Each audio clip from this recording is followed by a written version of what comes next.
Okay, so I'm just going to show you how to apply the collar to the shirt.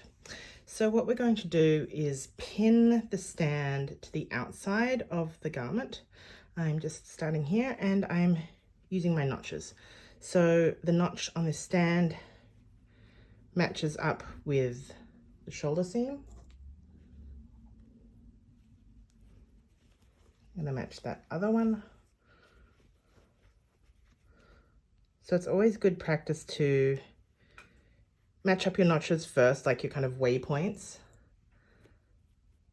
and then go from there. The stand will match up with that finished edge of the front.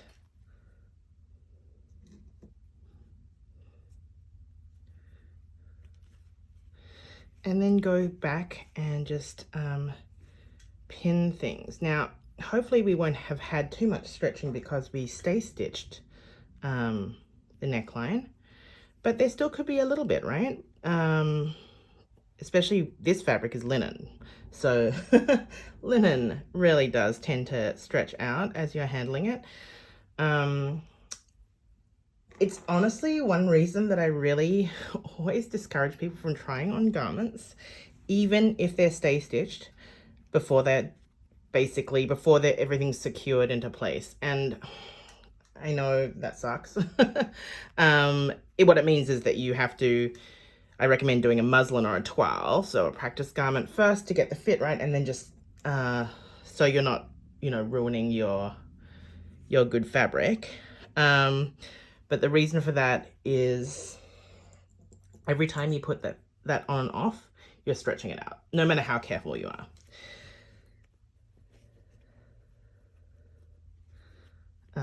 So yeah, especially like the looser woven the fabric is, the more likely that is to happen. And stay stitching can only do so much. Okay, so that's on there. I'm going to sew it on with a 3/8 of an inch or 1 centimeter seam allowance.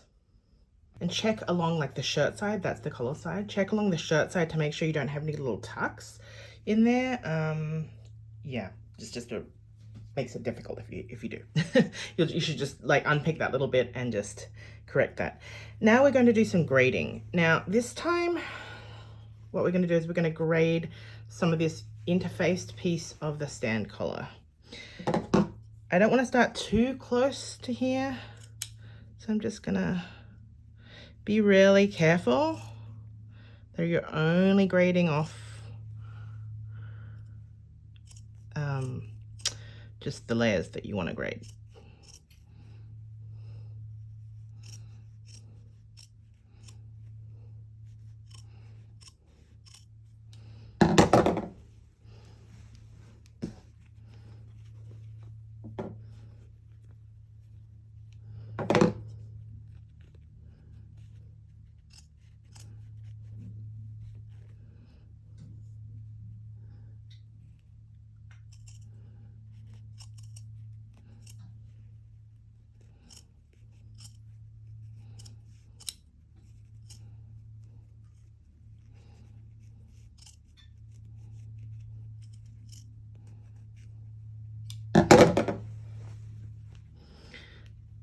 Being really careful to keep this out of the way.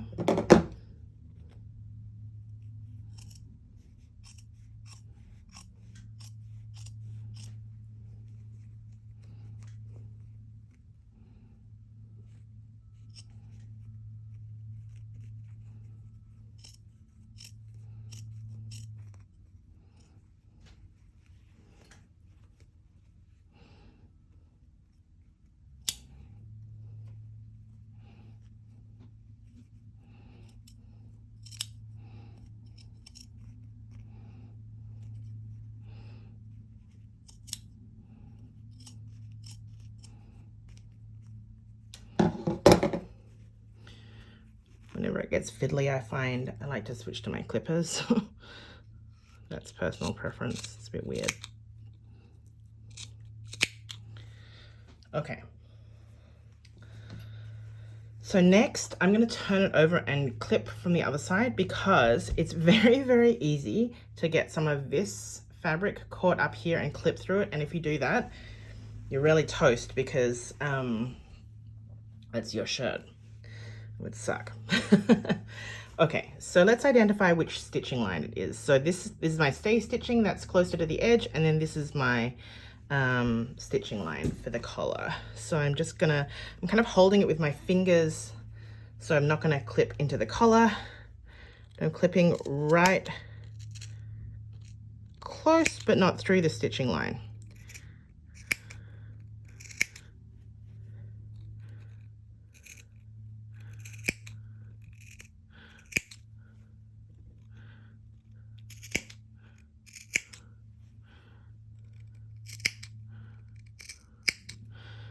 When I get to a shoulder bit like this, I always like to clip right into that seam.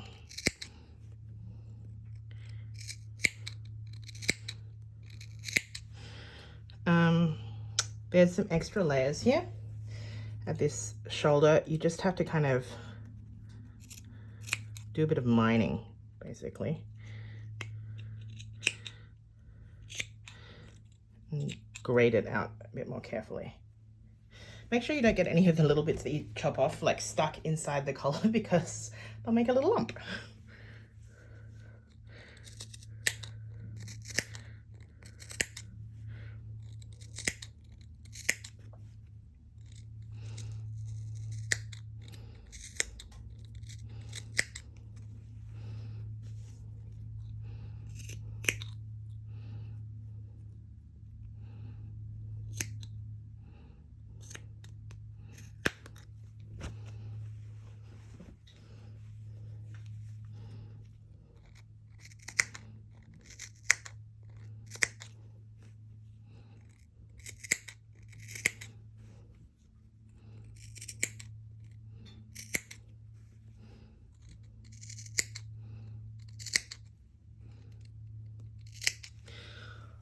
Okay, so now what I'm going to do is I'm going to give it a press. I'm going to press this seam allowance up inside the stand like that. I'm going to go around and press that, make sure that it's nicely pressed, and then I'm going to come back and I'm going to hand baste this collar in place.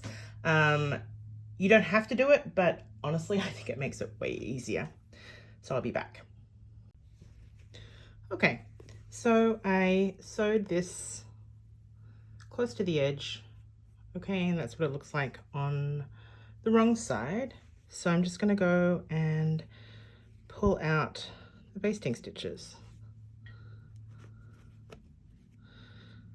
If there's places where it's gotten caught underneath the stitching line, it'll be a little bit harder to pull out, but for the most part, pretty easy. So there you go. Beautiful collar.